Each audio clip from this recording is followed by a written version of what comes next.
Hi, I'm Martha Beaudry. I'm a realtor with Boulevard Realty. Thank you for joining my home buyer series. Today, we're going to talk about closing costs. We're going to cover those costs that you pay out of pocket as you're in the process of purchasing your house, and we'll cover those costs that you pay at the closing table. And remember, I have a cheat sheet, and all you have to do is send an email to the address right here, and I will be more than happy to send you an itemized list of all the closing costs we'll be talking about in the video here. So let's get started. All right, so let's talk about what closing costs are. These are costs that are associated with purchasing a home, and these do not include your down payment. These are going to be separate from your down payment. Your down payment is that money you've been saving to actually apply towards the purchase of your house.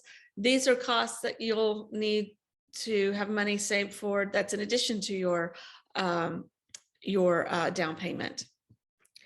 Some of these you'll pay out of pocket, some will be paid at closing.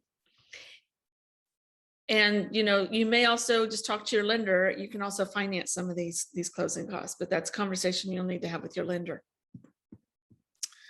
So you're going to have lender fees, and those fees vary from lender to lender. They're all pretty much standard, but they just kind of do them differently. Some lenders have origination fees, some don't have origination fees. You may want to ask your lender, for a list of those fees, but they do vary from lender to lender. There's a processing fee, and that's usually about $500. There'll be an underwriter fee, and that could be, as much as $300. And then you'll have your appraisal fee. That's paid upfront. The other three, the origination, processing fee, and underwriter fee, those are actually paid at the closing table. The appraiser fee you'll pay upfront. It's paid for at the time that the appraisal is ordered. And this is the process where the bank, has to determine whether or not the house is worth what you are asking the bank to lend you. And then you'll also have application fees. Some lenders waive those application fees, and some charge you. And that is also an out-of-pocket upfront fee. So your earnest money, this is usually 1% of the purchase price of your house, and you'll pay that when you write your contract. Now, this earnest money is actually credited back to you at closing. So once that money is going to be given to the title company. So when you close, they already have that money on hand, and they will credit that back to you, and it can cover some of those costs that you have at your at the closing table. You'll have an option fee. You're basically purchasing the right to terminate a contract within a specific period of time, usually 10 days. And in that 10-day period, you'll do your due diligence, et cetera. But that's usually anywhere from $200 to $500. It just depends on how you and your your realtor decide you want to negotiate that contract. But that also is credited back to you at closing if you close. If you terminate, you lose that money. You'll have general inspection. That's basically when an inspector comes in and wants to do a complete inspection of the house. That can be anywhere from $300 to $1,200, depending on how big the house is that you're purchasing, whether or not there's a swimming pool, and the type of inspector you hire. Some inspectors actually are engineers, some are not. The ones that are engineers may cost a little more than those without. It really depends on what you need. A lot of times if people buy a new house, they may not feel the need to have an engineer inspect it. But if it's an older home and you just want to make sure it's still structurally sound, then having an engineer might be a good idea. But that is also, due as soon as you have the service done. You may have additional inspections. Let's say that the general inspector says, hey, you need to have that roof looked at, or hey, that plumbing probably needs to be looked at. Or maybe there's an electrical issue and you want to get a subject matter expert in there to actually make sure everything is okay with those various aspects of the house. Or you may want a termite inspection. That's usually about $150. So Each one of those additional special inspections may come with a price. So those also are due when you actually pay for the service. So you will need to have a survey. Your lender will require it. Surveys are very important. You want to make sure that you understand the boundaries of your property and that there aren't any encroachments or easements. So you're looking at close to $350, $400 for a survey. That can be paid at closing. However, if you terminate after you've had this survey done, you will be on the hook for payment and you'll have to pay for it. An elevation certificate. This lets you know how high above ground your property that you're interested in buying is built. And in Houston, that's becoming increasingly more important to know how high above the sea level or the floodplain the house is. So more than likely, you're going to get an elevation certificate and it's $325.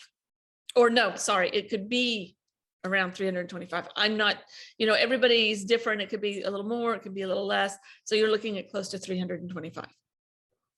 Homeowners insurance, very important. A lot of lenders want you to have a full policy paid in full when you close.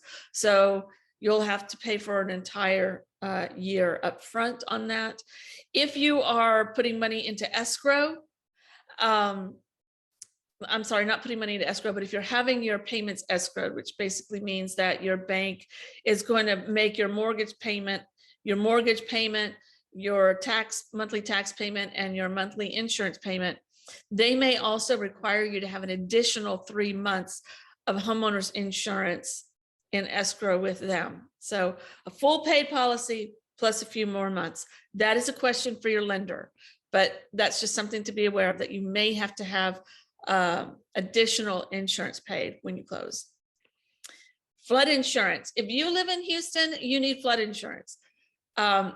There's a difference between need and require. So your lender may say, hey, you're not required to have flood insurance in order to have this loan. But as a realtor in Houston, I am telling you and encouraging you to consider getting flood insurance, even if you're not required to have it. And right now, this is 2021, not quite October yet. No, we are October. The rates may be changing, but right now they're about $425, a little more than that, if you are not in a flood zone, or if your house is built high enough that an insurance company isn't concerned about it flooding. So check with your insurance agent. So about right now, you can expect to pay $425. But again, depending on when you see this video, it could change. Property taxes. So when you close, you are going to have property taxes that are going to be paid by you and by the seller. So let's say you close in June.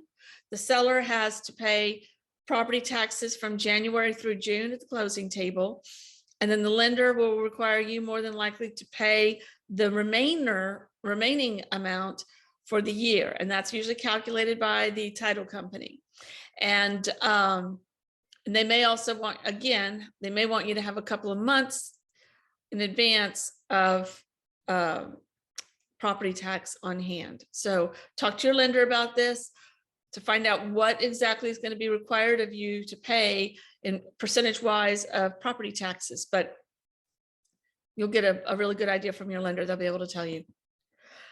If you are buying a house that has an HOA, or a condo that has condo association fees, you may have to make some advance payments on the HOA fees.